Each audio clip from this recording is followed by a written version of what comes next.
오늘 주신 하나님의 말씀은 히브리서 4장 1절에서 13절까지 말씀입니다. 같이 봉독하겠습니다. 그러므로 우리는 두려워할지니 그의 안식에 들어갈 약속이 남아 있을지라도 너희 중에는 혹 이르지 못할 자가 있을까 함이라. 그들과 같이 우리도 복음 전함을 받은 자이나 들은 바 그 말씀이 그들에게 유익하지 못한 것은 듣는 자가 믿음과 결부시키지 아니함이라. 이미 믿는 우리들은 저 안식에 들어가는도다. 그가 말씀하신 바와 같으니 내가 노하여 맹세한 바와 같이 그들이 내 안식에 들어오지 못하리라 하셨다 하였으나 세상을 창조할 때부터 그 일이 이루어졌느니라. 제7일에 관하여는 어딘가에 이렇게 일렀으되 하나님은 제7일에 그의 모든 일을 쉬셨다 하였으며 또 다시 거기에 그들이 내 안식에 들어오지 못하리라 하였으니 그러면 거기에 들어갈 자들이 남아 있거니와 복음 전함을 먼저 받은 자들은 순종하지 아니함으로 말미암아 들어가지 못하였으므로 오랜 후에 다윗의 글에 다시 어느 날을 정하여 오늘이라고 미리 이같이 일렀으되 오늘 너희가 그의 음성을 듣거든 너희 마음을 완고하게 하지 말라 하였나니 만일 여호수아가 그들에게 안식을 주었더라면 그 후에 다른 날을 말씀하지 아니하셨으리라. 그런즉 안식할 때가 하나님의 백성에게 남아 있도다. 이미 그의 안식에 들어간 자는 하나님이 자기의 일을 쉬심과 같이 그도 자기의 일을 쉬느니라.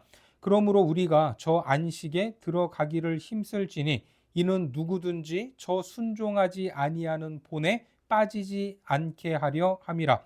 하나님의 말씀은 살아있고 활력이 있어 좌우의 날선 어떤 검보다도 예리하여 혼과 영과 및 관절과 골수를 찔러 쪼개기까지 하며 또 마음의 생각과 뜻을 판단하나니 지으신 것이 하나도 그 앞에 나타나지 않음이 없고 우리의 결산을 받으실 이의 눈앞에 만물이 벌거벗은 것 같이 드러나느니라. 오늘은 안식으로 들어가는 순종과 책임이라는 제목으로 하나님 말씀 전하겠습니다. 이제 히브리서 4장으로 넘어왔는데 가장 먼저 눈에 띄는 단어가 안식이라는 말입니다. 안식. 안식이 무엇입니까? 일단 안식이라고 하면 쉬는 것을 연상하게 됩니다. 우리나라가 한국 전쟁 이후 50여 년 동안 쉬지 않고 열심히 일을 해서 경제적 기반을 닦았습니다. 세계에서 전쟁 후에 폐허가 된 나라 속에서 오늘날 이 정도로 눈부시게 성장한 나라가 없다고 합니다. 그런데 그렇게 일만 하는 것이 능사는 아니죠. 2000년대에 들어서면서 주 5일제가 시행되었고 지금은 주 4일제 이야기도 나오고 있습니다. 이제 어느 정도 살게 되었으니까 인생을 즐기면서 쉬엄쉬엄 하자는 것입니다. 워라벨이라는 말도 그래서 생긴 말 아닙니까? 그래서 안식하면 이런 것들이 생각이 나는데 성경에서 말하는 안식도 그러한 쉼, 휴식, 이 여가를 의미하는가? 그런 측면들도 포함하지만 그것만이라면 안식의 반대는 쉼이 아니라 노동, 일, 이런 것들이 될 것입니다. 그렇다면 안식이 무엇인가? 오늘 본문에서 안식으로 들어가야 한다라고 하면서 실패 사례를 이야기하고 있죠. 그게 누굽니까? 안식에 초대를 받았음에도 불구하고 들어가지 못한, 그러니까 가나안 땅에 들어가지 못했던 구약의 이스라엘 백성들입니다. 그들은 왜 초대된 안식에도 들어가지 못한 것인가? 우리가 그 내용을 하나씩 살펴보겠지만 그런 실패 사례를 소개하고 있다면 그것을 듣는 사람들이 어떻게 되기를 원하는 겁니까? 너희는 그런 실수를 하지 말라라는 것이겠죠. 그렇죠. 이 히브리서를 받았던 초대교회 성도들뿐만 아니라 지금 이 자리에서 이 말씀을 듣고 있는 우리 역시 그런 실패를 반복해서는 안 되는 겁니다. 그러면 우리가 들어가야 할 안식은 무엇인가? 오늘 소개하는 실패 사례는 앞서 3장에 나왔던 것과 관련되어 있습니다. 히브리서 3장 17절에서 19절까지 말씀에 또 하나님이 40년 동안 누구에게 노하셨느냐? 그들의 시체가 광야에 엎드러진 범죄한 자들에게가 아니냐? 또 하나님이 누구에게 맹세하사 그의 안식에 들어오지 못하리라 하셨느냐? 곧 순종하지 아니하던 자들에게가 아니냐? 이로 보건대 그들이 믿지 아니함으로 능히 들어가지 못한 것이라. 이게 무슨 말입니까? 출애굽한 이스라엘 백성이 가나안 땅에 들어가는 것을 실패했기 때문에 하나님의 진노를 사서 결국 광야에서 죽었다라는 말이죠. 한마디로 순종하지 않았던 겁니다. 그래서 지난 시간에 강조된 것이 순종이라는 키워드였죠. 순종이 뭡니까? 시키는 대로 하는 것이 순종이죠. 쉽게 말하면 방금 읽었던 말씀에서 그들이 믿지 아니함으로 들어가지 못한 것이라고 합니다. 그러니까 순종을 믿음과 연관시키고 있습니다. 자, 오늘 본문에서도 1절과 2절에 그러므로 우리는 두려워할지니 그의 안식에 들어갈 약속이 남아 있을지라도 너희 중에는 혹 이르지 못할 자가 있을까 함이라. 그들과 같이 우리도 복음 전함을 받은 자이나 들은 바 그 말씀이 그들에게 유익하지 못한 것은 듣는 자가 믿음과 결부시키지 아니함이라. 순종은 시키는 대로 따라하면 되는 것이지만 믿음은 무엇인가 책임이 더 강하게 느껴지는 것입니다. 믿음이라고 해서 믿음이 인간적인 이 조건이 되는 건 아닙니다. 자, 왜냐하면 그 믿음조차도 하나님이 주시는 선물이기 때문입니다. 에베소서 2장 8절에 너희는 그 은혜에 의하여 믿음으로 말미암아 구원을 받았으니 이것은 너희에게서 난 것이 아니요 하나님의 선물이라. 은혜로 구원을 얻었다는 것은 믿음을 설명하려는 것입니다. 하나님 앞에 구원을 얻은 사람들을 말할 때는 은혜보다는 믿음이라는 것을 더 강조하는 경향이 있습니다. 물론 믿음에는 은혜의 요소가 있지만 이 책임의 요소도 있습니다. 그러니까 은혜는 우리가 무언가 책임을 가지게 만드는데 그런 책임감은 구원의 조건이 아니라 구원의 목적이 된다라는 것입니다. 그래서 출애굽 사건에 대해서 말할 때 출애굽한 것이 구원을 받은 것이라면 가나안 땅으로 들어가는 것은 구원의 완성으로 애굽에서 건지신 목적이 약속의 땅으로 보내는 것이었습니다. 자, 오늘 본문에서는 그것을 무엇이라고 표현하죠? 안식이라고 말하고 있고 안식할 일이 아직도 남아있는 과정에 우리가 있다라는 것입니다. 그 안식까지 가려면 무엇을 해야 한다는 겁니까? 순종해야 한다는 겁니다. 하지만 출애굽 사건을 통해서 배울 수 있는 것은 무엇인가? 하나님은 6일 동안 천지 만물을 창조하시고 제7일에 안식하심으로 창조를 다 이루셨고 안식의 자리에 가셨습니다. 자, 본문 4절과 5절에 제7일에 관하여는 어딘가에 이렇게 일렀으되 하나님은 제7일에 그의 모든 일을 쉬셨다 하였으며 또 다시 거기에 그들이 내 안식에 들어오지 못하리라 하였으니. 그러나 이스라엘 백성은 출애굽에서 구원을 얻었지만 안식의 자리에는 들어갔습니까? 못 들어갔습니까? 들어가지 못했습니다. 왜? 불순종했기 때문에. 자, 6절을 보겠습니다. 그러면 거기에 들어갈 자들이 남아 있거니와 복음 전함을 먼저 받은 자들은 순종하지 아니함으로 말미암아 들어가지 못하였으므로. 자, 그러면 이런 질문이 생길 수 있습니다. 구원을 받았는데 그 구원이 불완전한 상태로 끝날 수 있다는 말인가? 안식에 들어가지 못하면. 여러분, 그럴 수 있습니까? 불완전하게 구원을 받을 수가 있습니까? 결론부터 말하면 그런 일은 있을 수 없습니다.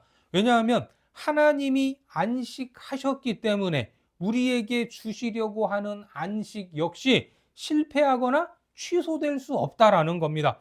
그러면 구약의 이스라엘 백성들은 불순종해서 안식에 들어가지 못했다고 하는데 마치 구원에 실패한 것처럼 보이는데 그것을 어떻게 이해를 해야 하는가? 우리가 잘 알듯이 하나님이 이스라엘 백성들을 구원하실 때에 모세를 지도자로 부르셨습니다. 그를 애굽에 보내서 바로 왕을 꺾었죠. 그리고 홍해를 건너 광야로 인도하셨습니다. 사람이 살 수 없는 땅 광야에서 어떻게 그들이 살아갈 수 있었습니까? 낮에는 구름 기둥, 밤에는 불 기둥으로 인도하셨고 이른 아침마다 만나를 내리시고 반석에서 물을 내셨습니다. 그렇게 인도하시면서 그 백성들을 먹이셨던 겁니다. 이 모든 것이 하나님의 전적인 은혜요 인도하심입니다. 그렇죠? 그런데 이상하게도 가나안 땅에 들어가는 문제는 그 백성들의 선택에 맡기셨던 겁니다. 그냥 끌고 들어가시면 되는 것 아니겠습니까? 그런데 그렇게 하시지 않았습니다. 창세기 2장 1절에서 3절까지를 보면 천지와 만물이 다 이루어지니라. 하나님이 그가 하시던 일을 일곱째 날에 마치시니 그가 하시던 모든 일을 그치고 일곱째 날에 안식하시니라. 하나님이 그 일곱째 날을 복되게 하사 거룩하게 하셨으니 이는 하나님이 그 창조하시며 만드시던 모든 일을 마치시고 그날에 안식하셨음이니라. 하나님은 천지와 만물을 다 지으시고 안식하셨습니다. 구원에 있어서도 그 아들을 보내셨고 그 아들은 우리를 위하여 십자가를 지시고 죽으셨지만 다시 부활하셨습니다. 자, 그런데 여전히 순종, 책임이라는 부분이 남아있다고 말합니다. 자, 순종은 시키는 대로 하면 되는 것이고 책임은 내가 선택한 것에 대해서 책임을 지면 되는 것입니다. 자, 그런데 이것이 종교적이거나 윤리거나 명분이 아니라 역사 속에서 그리고 우리의 인생 속에서 반복적으로 나타나는 하나님의 구원 역사에서 우리에게 요구되고 있는 책임이다라고 말하고 있습니다. 그러니까 우리가 우리의 삶을 보면 구원을 받았지만 때로는 안식에 이르지 못하는 것이 우리의 현실입니다. 이것은 고난을 모르면 고난이 무엇인지 그 뜻을 알지 못하면 하나님이 왜 그 고난을 우리의 인생에 넣으셨는가 이것을 이해하지 못하면 우리의 삶을 힘있게 살아낼 수 없다는 겁니다. 고난 앞에서 체념하고 변명하거나 외면하고 좌절하고 마는 것입니다. 그래서 우리는 이 말씀의 가치를 알아야 되는데, 자, 오늘 본문 12절과 13절에서 이렇게 말씀하고 있죠. 하나님의 말씀은 살아있고 활력이 있어 좌우의 날선 어떤 검보다도 예리하여 혼과 영과 및 관절과 골수를 찔러 쪼개기까지 하며 또 마음의 생각과 뜻을 판단하나니 지으신 것이 하나도 그 앞에 나타나지 않음이 없고 우리의 결산을 받으실 이의 눈앞에 만물이 벌거벗은 것 같이 드러나느니라. 이 말씀은 구원의 과정에서 고난을 이해하고 고난을 극복하고 고난을 살아내지 않는다면 오히려 변명하고 타협하고 외면하고 책임을 집어 던지는 것은 하나님을 속일 수 없고 하나님의 뜻을 벗어나는 일이다라는 것을 알라는 말씀입니다. 우리의 속을 하나님이 다 알고 계십니다. 한마디로 고난을 제대로 살아내라는 겁니다. 그 속에서도 순종하고 책임질 것은 책임지라는 겁니다. 하지만 우리가 한 번이라도 해보려고 해서 알지만 순종하는 것, 책임을 지는 것이 쉬운 일입니까? 결코 쉽지 않습니다. 참으로 어려운 일입니다. 그것은 예수님도 마찬가지였습니다. 마태복음 26장에 보니까 조금 나아가사 얼굴을 땅에 대시고 엎드려 기도하여 이르시되 내 아버지여 만일 할만하시거든 이 잔을 내게서 지나가게 하옵소서. 그러나 나의 원대로 마시옵고 아버지의 원대로 하옵소서 하시고. 여러분, 예수님이 이 땅에 오셔서 십자가를 지셔야 했지만 그 고난이 기뻐서 십자가로 뛰어든 것이 아닙니다. 예수님조차도 순종하기 힘들었습니다. 고난과 십자가를 피할 수만 있다면 피하고 싶은 마음이 간절했던 겁니다. 그 순종, 그 책임이 너무나 컸기 때문에 하나님 앞에 기도할 수밖에 없었던 것입니다. 예수님도 그랬습니다. 우리 역시 순종과 책임을 감당하려면 그것이 쉽지 않기 때문에 반복적으로 기도하고 또 기도해야 합니다.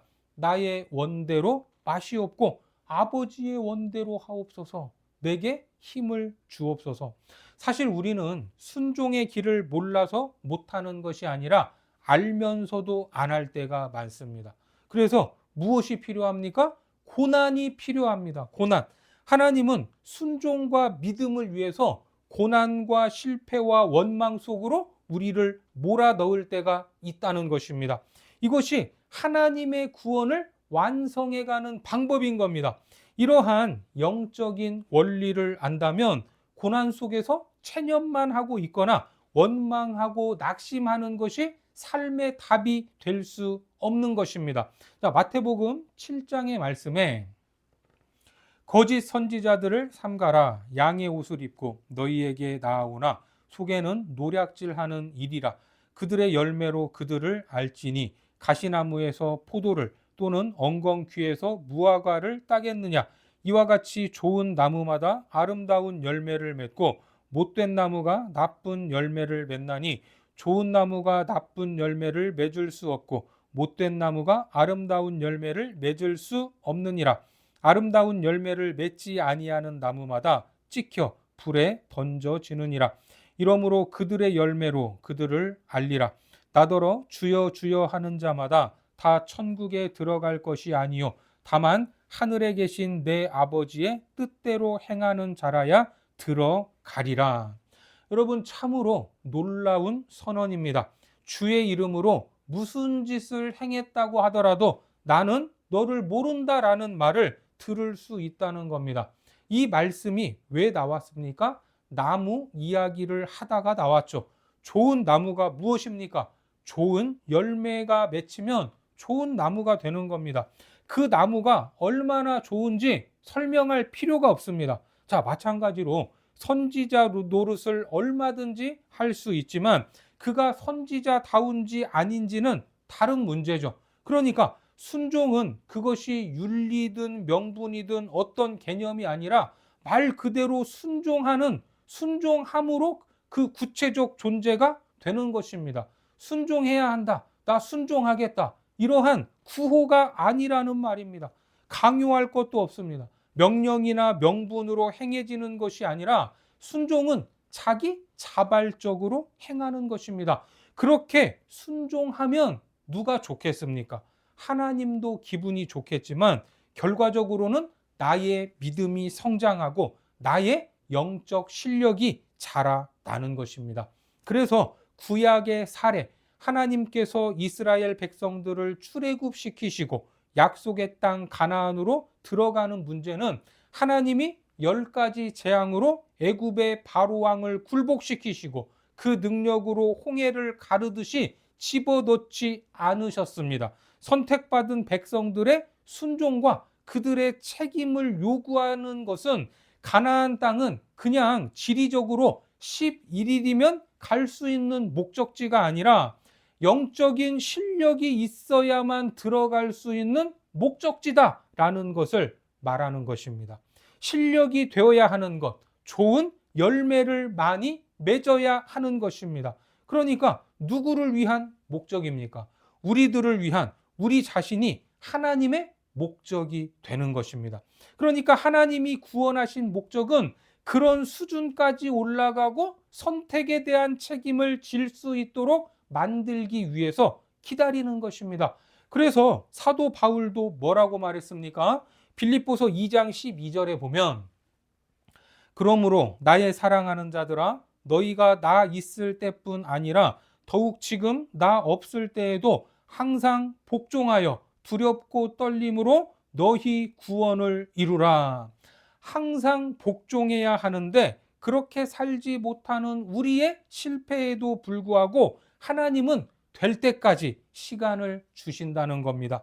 예수님마저도 이렇게 설명하고 있습니다. 히브리서 5장 8절에 그가 아들이시면서도 받으신 고난으로 순종함을 배워서 온전하게 되셨은즉 자기에게 순종하는 모든 자에게 영원한 구원의 근원이 되시고. 어떻습니까? 하나님의 아들이 왜 고난을 받아야 됩니까? 왜 고난으로 순종을 배우는 것입니까? 그렇게 순종을 배워 온전하게 되었다는 것은 무슨 말입니까? 사실 그 내용을 우리가 다 모른다고 하더라도 하나님의 아들이신 예수님마저도 그래야 했다면 우리는 어떻겠습니까? 두말할 것도 없이 당연히 요구되는 고난이 있고 순종이 있는 것입니다. 그렇죠. 이 고난과 순종 앞에서 예수님은 자발적으로 감당하셨습니다. 그리고 순종은 낮은 사람이 높은 사람에게 하는 것인데 성경에서는 사랑하는 자가 그 사랑하는 대상에게 하는 것을 순종이라고 합니다. 누가 누구를 사랑했습니까? 하나님이 우리를 사랑하셨습니다. 그래서 하나님의 아들 예수님은 우리가 있는 이곳으로, 낮고 낮은 이곳으로 내려오셨던 겁니다. 그리고 우리에게도 그러한 순종과 책임을 요구하고 계십니다. 다시 한번 강조하지만 이것은 구원의 조건이 아닙니다. 구원받은 백성들이 도달해야 할 영적인 수준인 것입니다. 하나님은 우리에게 이것을 원하십니다. 지난 시간에 봤던 히브리서 3장 그리고 오늘 히브리서 4장에서 구약의 이스라엘 홍해를 건넜던 그 백성들이 안식에 들어가지 못한 이유를 불순종이다라고 말씀을 하면서 마치 우리에게 순종하지 않으면 다 죽을 것이라고 말하는 것처럼 협박성으로 들릴 수도 있습니다. 하지만 이 말씀은 그런 협박과 경고의 말씀이 아니라 우리가 겪는 고난 속에서도 하나님이 원하시는 것, 우리를 어떻게 만들어 가고 계시는 것인지 그것을 알라는 것입니다. 하나님이 강제로 다 하실 수 있지만 하나님은 우리가 억지로 하거나 마지못해 굴복하는 것을 원하지 않습니다. 너희는 나의 사랑하는 자녀다. 너희를 포기하지 않을 것이다. 이러한 하나님의 마음을 알고 우리 앞에 놓여 있는 고난을 기회로 만드시기 바랍니다.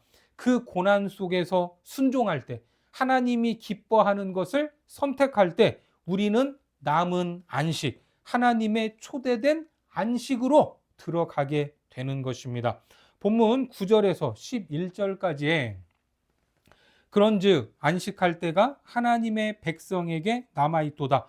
이미 그의 안식에 들어간 자는 하나님이 자기의 일을 쉬심과 같이 그도 자기의 일을 쉬느니라. 그러므로 우리가 저 안식에 들어가기를 힘쓸지니 이는 누구든지 저 순종하지 아니하는 본에 빠지지 않게 하려 함이라. 하나님의 안식은 그냥 힘드니까 쉰다라는 그런 휴식의 개념이 아니라 우리의 삶 전체에 필요한 것입니다. 이 한 주도 우리에게 주어진 순종, 책임을 다하는 삶을 통하여 하나님이 초대하신 그 안식의 자리로 들어가는 거룩하고 복된 백성들이 되시기를 주님의 이름으로 축원합니다. 기도하겠습니다. 하나님, 우리를 구원하시고 인도하시며 무엇보다 하늘 백성으로 만들어 가시는 그 섭리를 깨닫게 하시니 감사합니다. 구원받은 백성으로서 하나님이 허락하신 그 안식에 들어가기 위하여 오늘도 우리에게 주어진 순종과 책임을 다하기를 원합니다. 고난 앞에서도 좌절하지 않게 하시고 더 높은 영적인 수준으로 세상이 알 수 없는 참된 평강과 그 안식을 경험하게 하여 주옵소서.